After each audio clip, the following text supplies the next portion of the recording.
Sakshi from DITM College. Today we will cover the topic School of Management Thought. In our last video we have discussed management meaning and definition and its characteristics. Now we will cover the School of Management Thought. School of Management Thought क्या होता है? इसको हम approaches to management भी बोल सकते हैं. वो बेसिकली होता क्या है कि मैनेजमेंट का ओरिजिन कैसे हुआ, मैनेजमेंट आया कैसे, उसके लिए डिफरेंट अप्रोचेस दी गई हैं. बेसिकली 3 अप्रोचेस हैं और इन 3 अप्रोचेस की भी सब अप्रोच है. फर्स्ट है हमारी classical approach, second neo classical approach and third one is modern approach. Today we will cover the topic classical approach. आज हम क्लासिकल अप्रोच को कवर करेंगे, लेकिन हम जानेंगे कि क्लासिकल अप्रोच क्या होता है, नियो क्लासिकल क्या होता है, मॉडर्न अप्रोच क्या होता है. Classical approach is that approach of management which focus on efficiency of worker, which continuously strive to improve the efficiency of worker so can it increase productivity. Main focus classical approach का किस पर था?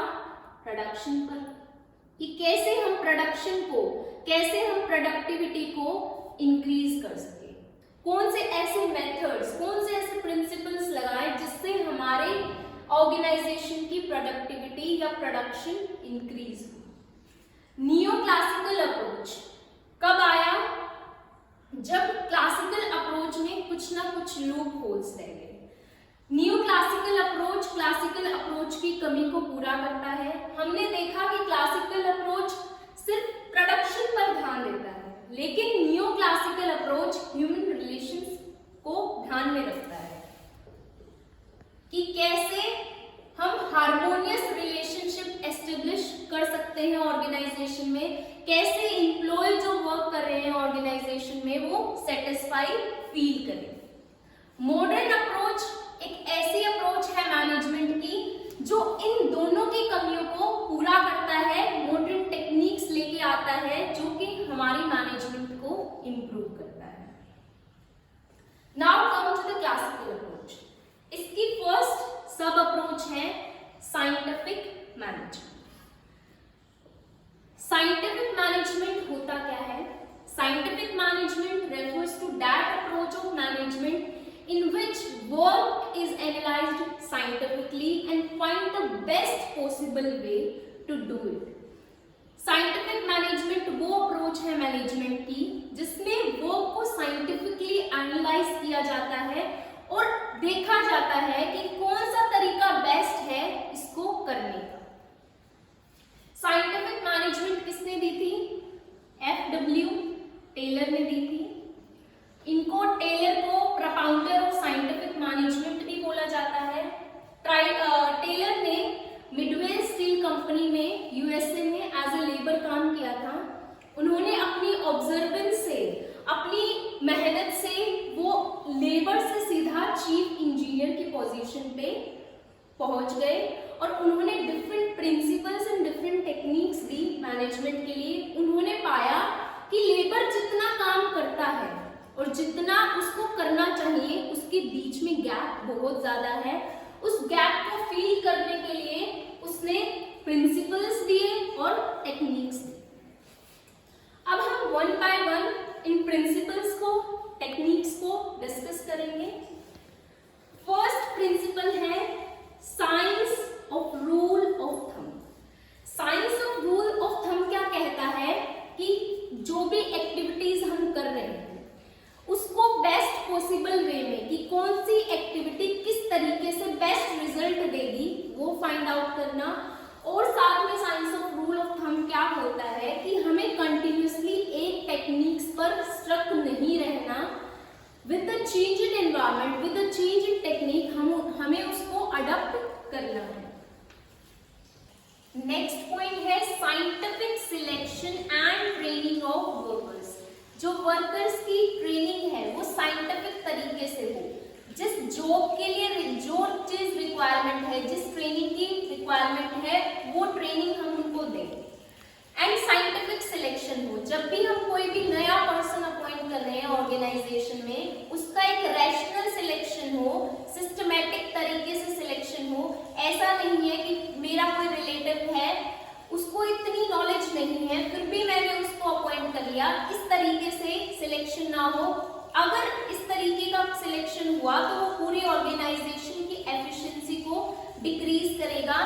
Right person select करें right job के लिए। Next is cooperation between labour and management. Labour and management के बीच में cooperation होना बहुत जरूरी है, बिकॉज मैनेजमेंट क्या बनाती है, पॉलिसीज बनाती है, ऑब्जेक्टिव सेट करती है, उनको पूरा कौन करता है, लेबर करता है। अगर उनके बीच में जो कॉन्फ्लिक्ट्स रहेंगे, अगर उनके बीच में कंफ्यूजन रहेगी, तो ऑर्गेनाइजेशन का ऑब्जेक्टिव अचीव नहीं होगा, ऑर्गेनाइजेशन की ग्रोथ नहीं होगी। अगर ऑर्गेनाइजेशन में मैनेजमेंट और लेबर के बीच में हार्मोनियस रिलेशन है, कोऑपरेशन है, तो टाइमली ऑब्जेक्टिव अचीव होंगे, साथ ही साथ उनकी एफिशिएंसी भी इंक्रीज होगी, लेबर खुद को बिलोंगिंगनेस फील करेंगे।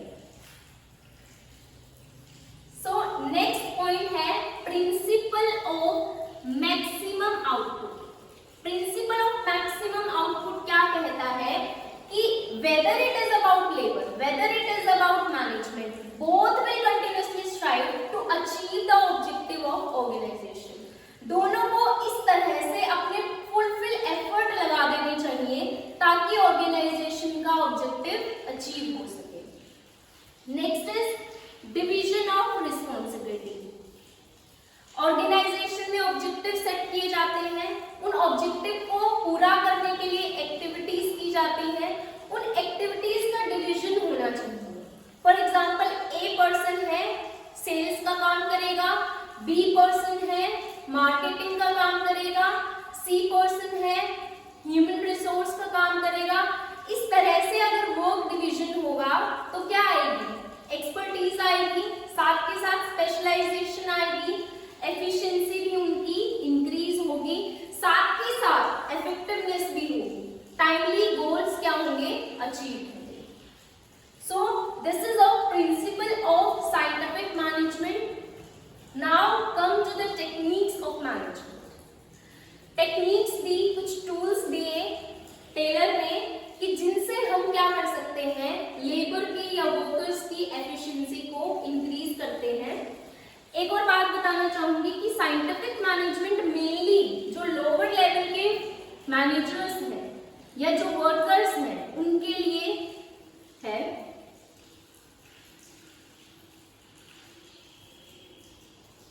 फर्स्ट टेक्निक क्या है, scientific study of work. Work की क्या हो, साइंटिफिक स्टडी हो। इसमें डिफरेंट स्टडी की गई, टाइम स्टडी की गई कि एक वर्कर कितने टाइम में कोई काम कंप्लीट कर रहा है, तो उसके लिए हम स्टैंडर्ड टाइम डिसाइड करें।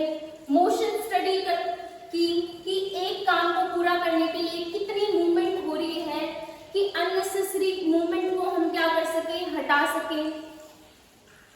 Next is scientific task planning. जो भी वर्क हो रहा है ऑर्गेनाइजेशन में, जो भी काम हो रहा है, जो भी टास्क परफॉर्म हो रहा है, उसकी प्लानिंग करना। जैसे कि क्या काम होना है, कैसे होना है, किस तरीके से होना है और कब होना है। When, what is to be done, how it is to be done and how, by whom it is to be done is coming scientific task planning. Next is scientific selection of training and workers. Scientific selection हो, scientific training हो workers की, ये point हम discuss कर चुके principles में। Same coming techniques कि जो वर्कर का हम ट्रेनिंग दे वो साइंटिफिक तरीके से हो, एक सिस्टमैटिक ढंग से हो। Same come with selection, selection भी एक सिस्टमैटिक वे में। Next is standardisation. स्टैंडर्डाइजेशन मतलब कि हमें कोई भी प्रोडक्ट बनाना है, उसके हम स्टैंडर्ड फिक्स करें कि कितने स्टैंडर्ड है। पर डे हमें 100 यूनिट बनानी है, ठीक है, ताकि हम डेविएशंस फाइंड आउट कर सकें। Next is differential wage system. Taylor क्या लेकर के आए, डिफरेंशियल वेज सिस्टम। सपोज करो 2 पर्सन काम कर रहे हैं ऑर्गेनाइजेशन में, person A and person B. जो ए है वो पूरा दिन कुछ नहीं करता और करता भी है तो मान लो 2-4 उसके प्रोडक्ट्स बना लिए, लेकिन बी है बहुत इंटेलिजेंट है, हार्ड वर्किंग पर्सन है, वो डेली की 10 यूनिट्स बनाता है, लेकिन जो उनकी पे है उनको सेम मिलती है। तो ये तो बी के लिए ठीक नहीं है, ए तो कुछ होगा क्योंकि उसको बिना किए ही इतना कुछ मिल रहा है। तो टेलर क्या लेके आया, डिफरेंशियल वेज सिस्टम, कि अगर कोई वर्कर काम कर रहा है तो उसको पीस रेट के हिसाब से मिले, ना कि वेज रेट के हिसाब से। कि अगर वो 10 बना रहा है 10 के अकॉर्डिंग उसको पेमेंट मिले, अगर वो 2 बना रहा है तो उसको 2 के अकॉर्डिंग पेमेंट मिले। Next, specialisation. Specialisation is more familiar with division of work. Specialisation क्या होता है कि वर्क हमें डिवाइड कर देना चाहिए डिफरेंट डिपार्टमेंट्स में, डिफरेंट पर्सन में, सो दैट स्पेशलाइजेशन आए। जब हम कोई भी काम एक बार करते हैं तो क्या आती है, एक्सपर्टीज आती है, वो काम हम जल्दी कर पाएंगे और साथ ही साथ स्पेशलाइजेशन होगा और कम टाइम में हम ज्यादा प्रोडक्ट्स बना पाएंगे, ज्यादा एफिशिएंसी हमारी इंक्रीज होगी। नेक्स्ट पॉइंट है मेंटल रेवोल्यूशन। इसको हम मेंटल रेवोल्यूशन को मेंटल पीस भी बोल सकते हैं। मेंटल पीस होना बहुत जरूरी है। मेंटल रेवोल्यूशन क्या बोलता है कि ऑर्गेनाइजेशन में एक ऐसा एनवायरनमेंट एस्टेब्लिश हो ताकि जो एम्प्लॉय हो वो मेंटली हेल्थी फील करे, जिससे उनकी एफिशिएंसी अपने आप इंक्रीज होगी, प्रोडक्टिविटी अपने आप उनकी इंक्रीज होगी। Next is administrative management. Administrative management के प्रपाउंडर है फ्योल। फ्योल ने जब कंपनी ज्वाइन की तो उन्होंने चीफ इंजीनियर की पोजीशन पे कंपनी ज्वाइन की। धीरे धीरे उन्होंने एडमिनिस्ट्रेटिव वर्क इतना किया, इतना हार्डवर्क किया, वो धीरे धीरे सीईओ की पोजीशन पे चले गए, एग्जीक्यूटिव की पोजीशन पे चले गए। उन्होंने ऑर्गेनाइजेशन को कैसे एडमिनिस्टर करते हैं उसके लिए बेसिकली 14 प्रिंसिपल सजेस्ट किए। फर्स्ट प्रिंसिपल है division of work. Division of work क्या कहता है, और एक और बात बताना चाहूंगी कि एडमिनिस्ट्रेटिव मैनेजमेंट अपर लेवल के लिए है। जो टॉप लेवल के मैनेजर्स हैं उनके लिए एडमिनिस्ट्रेटिव मैनेजमेंट है। और एडमिनिस्ट्रेटिव मैनेजमेंट इसके जो प्रिंसिपल्स हैं उनकी क्या एप्लीकेशन है, यूनिवर्सल एप्लीकेशन है, ये हर जगह अप्लाई होते हैं। मेनली किसके लिए दिया गया है, ये अपर लेवल के लिए, लेकिन इसको एप्लीकेशन हर एक लेवल पे होता है, लेकिन ज्यादा कहाँ होता है, अपर लेवल पे होता है। फर्स्ट जो प्रिंसिपल दिया इन्होंने डिवीजन ऑफ वर्क, इन्होंने बोला कि जो भी ऑर्गेनाइजेशन की एक्टिविटीज हैं उनको हमें डिवाइड कर देना चाहिए, जिससे क्या आएगी, स्पेशलाइजेशन आएगी, एक्सपर्टाइज आएगी तो ऑर्गेनाइजेशन की एफिशिएंसी हमारी इंक्रीज होगी। Next, authority and responsibility. जब हम किसी को रिस्पॉन्सिबिलिटी दे रही है तो साथ के साथ हमें उसे अथॉरिटी भी देनी चाहिए। ये फ्योल क्या बोलते हैं कि authority and responsibility both should go hand in hand, ताकि हम क्या फिक्स कर सके, अकाउंटेबिलिटी फिक्स कर सके। अकाउंटेबिलिटी को हम जवाबदेही भी बोल सकते हैं कि फाइनल आंसर कौन देगा जब हम किसी को अथॉरिटी देंगे। Next principle is discipline. जो भी एक्टिविटीज हम ऑर्गेनाइजेशन में परफॉर्म कर रहे हैं, जो भी टास्क हम ऑर्गेनाइजेशन में परफॉर्म कर रहे हैं, जो भी ऑर्गेनाइजेशन के ऑब्जेक्टिव्स हैं, everything which run in organisation एक सिस्टमैटिक तरीके से हो, एक ऑर्डर में हो, जो भी ऑब्लिगेशंस हैं वो फॉलो हो, रूल्स एंड रेगुलेशंस के साथ फॉलो हो। नेक्स्ट प्रिंसिपल है unity of command. Unity of command क्या बोलता है कि एक सबऑर्डिनेट अपने इमीडिएट सुपीरियर को रिपोर्ट करे। मान लो ए है, उसके नीचे बी सी काम कर रहे हैं, एक डी है, उसके नीचे एफ एंड जी काम कर रहे हैं। तो ऐसा ना हो कि एफ ए को रिपोर्ट करे, एफ अपने इमीडिएट सुपीरियर को रिपोर्ट करें। Next, unity of direction.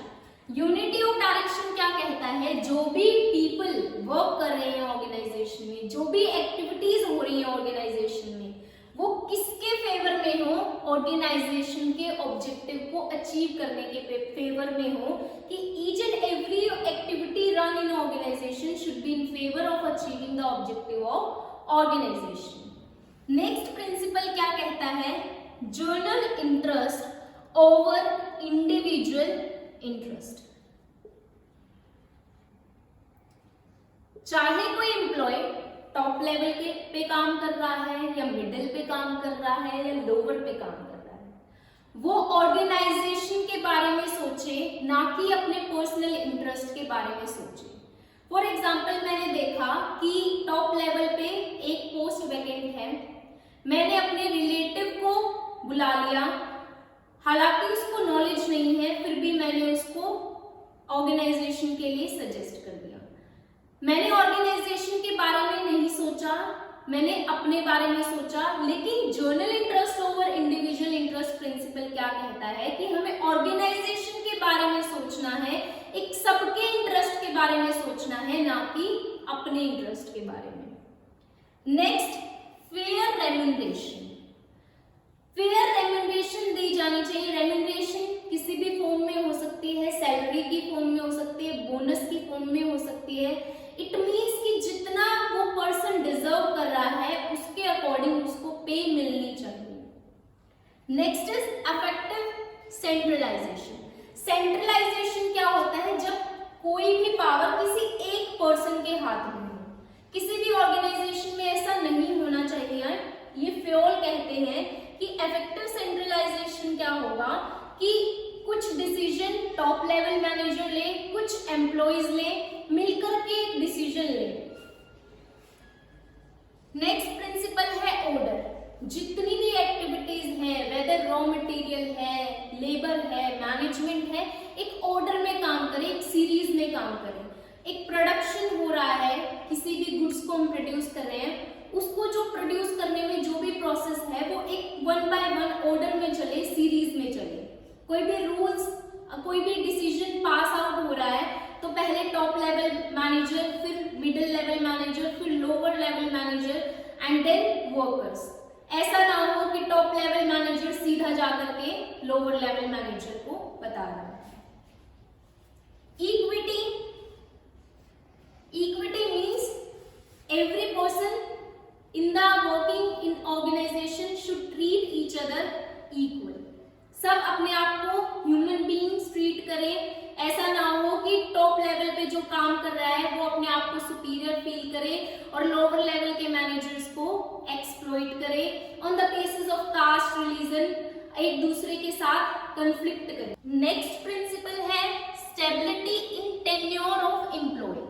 कोई भी एम्प्लॉय काम कर रहे हो ऑर्गेनाइजेशन में, उनकी स्टेबिलिटी हो। ऐसा ना हो कि एक एम्प्लॉय आ रहा है, 6 महीने बाद वो कंपनी छोड़ के जा रहा है, दूसरा आ रहा है वो 3 महीने छोड़ के जा रहा है। उनका जो ड्यूरेशन है, वो जो स्पेंड कर रहे हैं कंपनी में, वो एक स्टेबल हो, लॉन्ग पीरियड हो।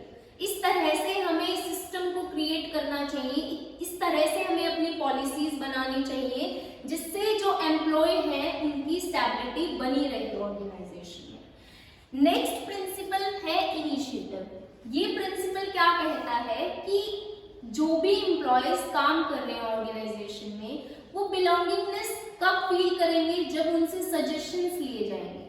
कोई लोअर लेवल का मैनेजर है, हमें पता है कि डिसीजन कौन लेता है, टॉप लेवल के मैनेजर लेते हैं। लेकिन अगर टॉप लेवल के मैनेजर लोअर लेवल के मैनेजर से सजेशन लेकर के डिसीजन ले, तो वो जो लोअर लेवल एम्प्लॉयज हैं वो क्या फील करेंगे, सेटिस्फाई फील करेंगे कि हाँ, हमसे भी किसी डिसीजन के बारे में पूछा जा रहा है, हमसे भी इनिशिएटिव देने का मौका दिया जा रहा है। Next is scalar chain.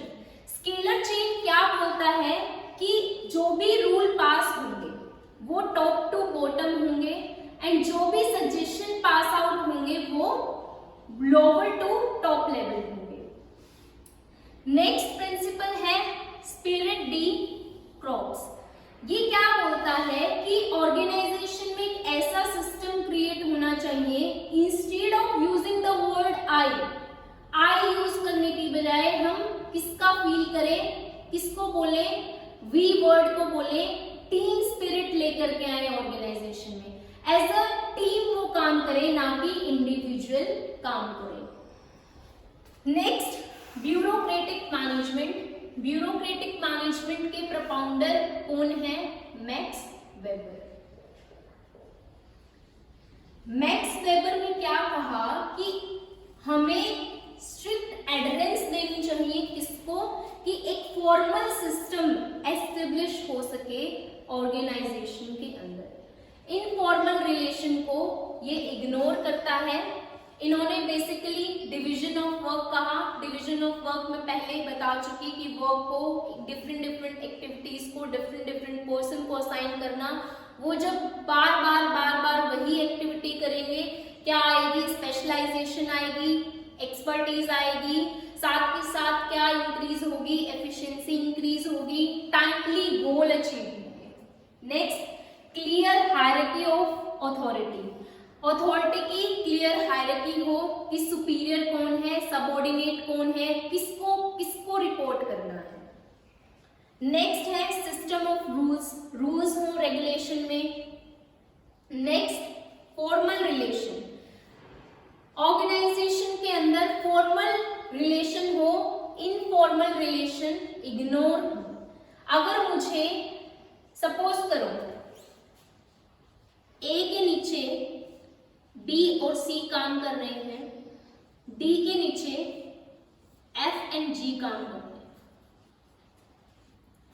इसको कोई सजेशन देना है या इसको कोई प्रॉब्लम है, ब्यूरोक्रेटिक मैनेजमेंट क्या कहती है कि एक फॉर्मल सिस्टम हो तो बी को किसके पास जाना पड़ेगा? ए के पास जाना पड़ेगा। लेकिन बी ए से बहुत डरता है तो वो डी के पास जाके बताना चाहता है। लेकिन ब्यूरोक्रेटिक मैनेजमेंट क्या कहता है कि फॉर्मल सिस्टम एस्टेब्लिश हो कि एक सबऑर्डिनेट अपने इमीडिएट सुपीरियर को रिपोर्ट करेगा या उसी को सजेशन देगा, या फिर ए ऑर्डर देगा तो बी और सी को देगा, ना कि एफ एंड जी को देगा। Next, promotion based on competence. Promotion अगर हम किसी वर्कर का, किसी एम्प्लॉय का या कोई भी ऑर्गेनाइजेशन में काम कर रहा है, कॉम्पिटेंस के बेस पे हो, कैपेबिलिटी के बेस पे हो, स्किल्स के बेस पे हो, उसकी नॉलेज के बेस पे हो, ना कि पर्सनल रिलेशन पे। पर्सनल इंटरेस्ट इसमें इग्नोर किया जाता है। So this is all about classical approach of management. Hope you will all clear that. Thank you.